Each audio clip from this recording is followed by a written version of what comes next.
monde, aujourd'hui je vous parle d'un comics et c'est Justice League.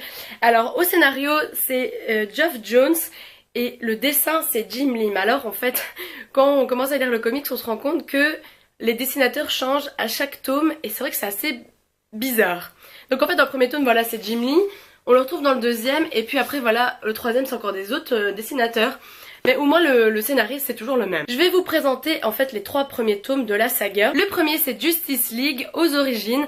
Donc voilà, on va voir comment ces super-héros se sont rencontrés pour former la Justice League, la Ligue des Justiciers. Voilà, on va voir que Darkseid va arriver dans notre monde, vouloir tout anéantir, prendre le contrôle. Et voilà, ils vont se retrouver pris dans cette histoire. On va voir comment ils se sont rencontrés.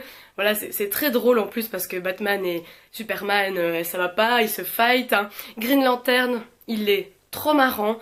Il vous met du sarcasme comme il faut.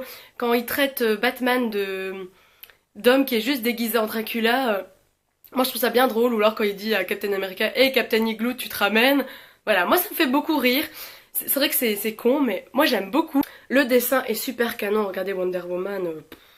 elle est trop belle. Regardez ces magnifiques dessins, enfin franchement le dessin de Jim Lee c'est hyper travaillé, c'est des muscles à n'en plus finir, franchement c'est sublime. Parce qu'en plus le dessin fait que ça rend tout ça plein d'action, ça vous en met plein la vue parce que oui il y a plein d'actions et le dessin il est hyper bien fait. Alors moi en fait j'ai le premier tome mais dans une édition limitée qui fait qu'en fait à la fin j'ai des DVD sur l'adaptation du premier en dessin animé. Et en fait dans le dessin animé, Aquaman a été remplacé par Shazam.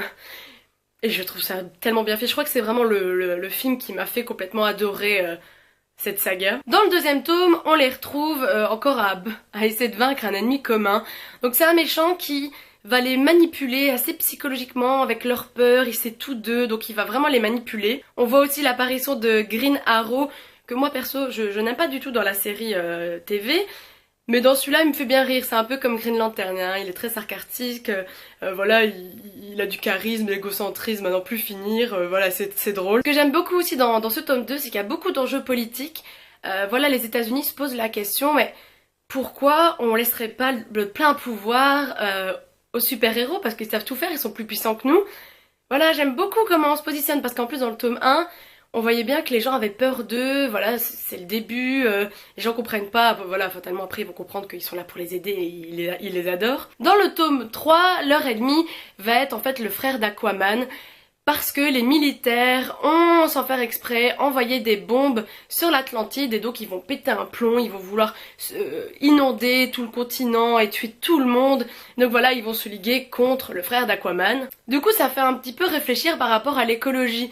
C'est vrai qu'on envoie plein de trucs dans l'océan, par exemple rien que l'uranium qui est utilisé dans les centrales nucléaires, on le balance dans l'océan et on sait pas ce que ça va faire, hein.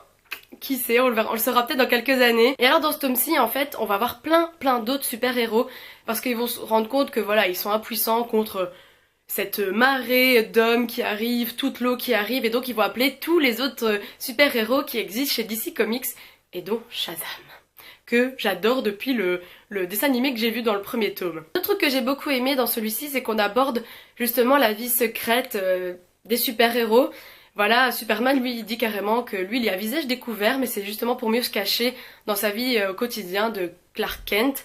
Et aussi on a une histoire d'amour entre deux personnages. Je suis super contente, hein. Moi j'adore, en plus il y a de l'amour dans les comics.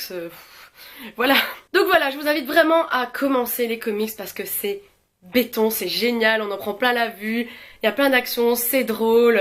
Voilà, il y a des sujets de notre quotidien qu'on prend conscience. J'adore. Donc si vous voulez commencer chez DC Comics, chez Urban, je vous invite vraiment à lire la Ligue des Justiciers parce que c'est trop cool. Voilà, c'est tout pour la vidéo et on se dit à très bientôt. Salut. Dans cette DC, on parle un petit... Ah, c'est lourd. Il est sexy.